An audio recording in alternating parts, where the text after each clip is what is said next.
Right, good morning, Year 10. Today we're going to be looking at working in the style of Quim Marin, who's a graphic designer. The key words basically around this and what we're going to be learning about is about layering using Photoshop and is about colour within that layering using Photoshop. Here are the two examples that I want you to work from, where they've used something, where they've used shape in one example and where they've used shape and text in another example. So I've got two completed versions of that in Photoshop waiting for us. This is a piece of work that I got offline that I've then edited, but just to show you the original, it's just a black and white pencil drawing of a runner. There we go. And then I've got one of the examples that we used the other week, and that's the original, just a pen drawing using 3 or 4 different colours. So let's have a look how we created those edits today. Right, so I'll go through the different ways that I achieved that, and then you can go ahead and do that too.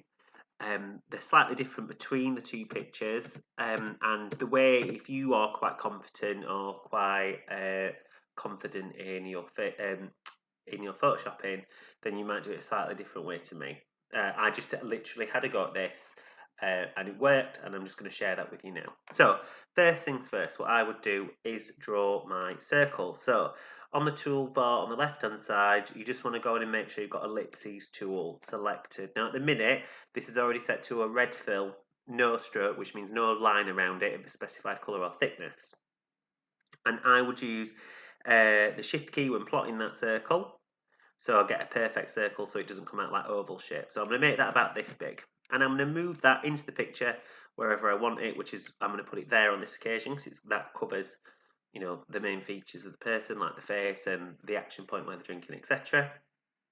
And what I need to do at this point then is hold Control, and over the icon within the layers table of the circle, click it. And what that will do is it will make a selection around that circle. I'm going to go back then onto my main image layer, and I'm going to hold Control and press J to duplicate that circle out.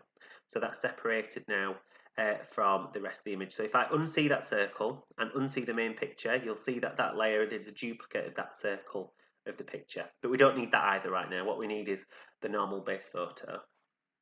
What I'm going to do then is I'm either going to hold Control over the image and select that layer. Now, as you can see, the layer in this is actually a little bit extended, but that's fine.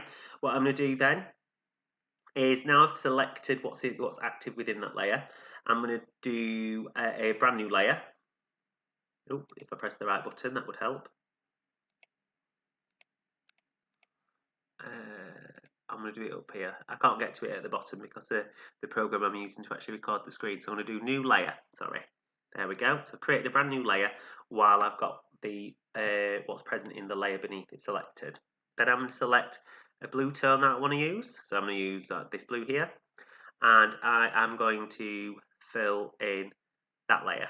So now it covers that sort of blue shape is covering the image below. While selected on that layer, I'm going to go to the layer modes, the blend modes, sorry, that are available, and I'm going to go right down to the bottom, and I'm going to select colour, and that will basically sort of change any colour that's present in the layer below to that blue tone. And because this is a pen drawing using coloured pen, it lends itself really well.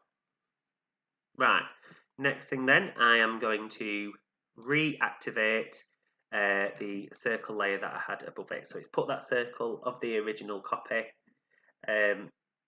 above that blue layer. Now, I need to turn that one monochromatic.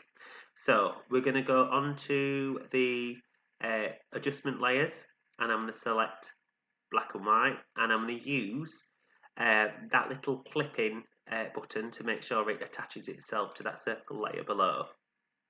So as you can see now, we've got the blue layer behind, and then that circle layer has now been made to be monochromatic. And then I'm just going on that one to then add another adjustment layer, attach that to that circle layer, and I'm just going to increase and make my blacks a little darker, and then simply re-see that red layer, and then go into the blend modes and change it to darken. And there you can see you've already got one edit in the style of Quim Marin. Okay, so next, how did I achieve this one? I don't need to see that bit. I'm going to talk through that now. So how did I achieve this one? Right, first things first, I'm just going to go ahead and delete all of the layers and redo it. So first thing I did with this was select out a text box and made it the same size as my image. You will see that I've actually deleted out a bit of the image around the person. I'm not going to go and recreate that, but that was just because the tones were a bit dark when using the colour blend mode when I used the blue. So first things first, I'm going to put a number 3 in it. Now I've already set this from a previous one. I used impact and I used it at 750 just to make a nice big letter. But as you can see, it's a little big for the picture.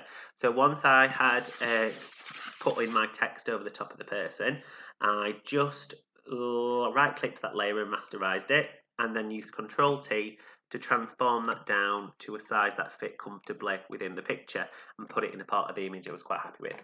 So I've lined up where I want that 3 to go. Then, as I did before, is I used Control over the icon of the layer to select out, to make a selection of what's in that layer. I went back to my original photo layer and used Command J, so Control J, to then create a copy of that, as you can see here. 3 of the base image. Now we need to cover the base image. So I'm going to re-see the base image. I'm going to go Layer, New Layer. And then using Control, I'm going to select the icon of the image to make a selection of that image. I'm going to go back to our brand new layer here. I'm going to go to our paint bucket tool, which I've set to purple. So I want to choose a different colour. I'm going to pop that over the top. I can then do just select and deselect up at the top, or Control D. And then on the blend mode, again, I'm going to drop that down and press colour, which applies that purple tone to the picture. Now, one of the things I wanted to do was sort of get rid of the background. I don't want to have to do selection tools for that. I'm going to do some of it via using our adjustment layer. So I'm going to select back on the original layer because it's not the purple layer you need to change, it's the original pencil drawing layer. So I'm going to go down to brightness and contrast. Just make sure I use that button there to connect it to that image, and I'm just going to change the contrast up, and that will make your darks a little bit darker and your lights a little bit lighter. And again, I'm going to do that through levels. Select that back down to that layer, and I'm just going to make my lights a little bit lighter. There we go. So now it's just the pencil marks that are visible on that as purple. Right, let's go back and see our lovely number 3 at this point. So that's over the top, and that's been applied back over the top of that picture. So then we're going to go to Layer, New Layer, okay.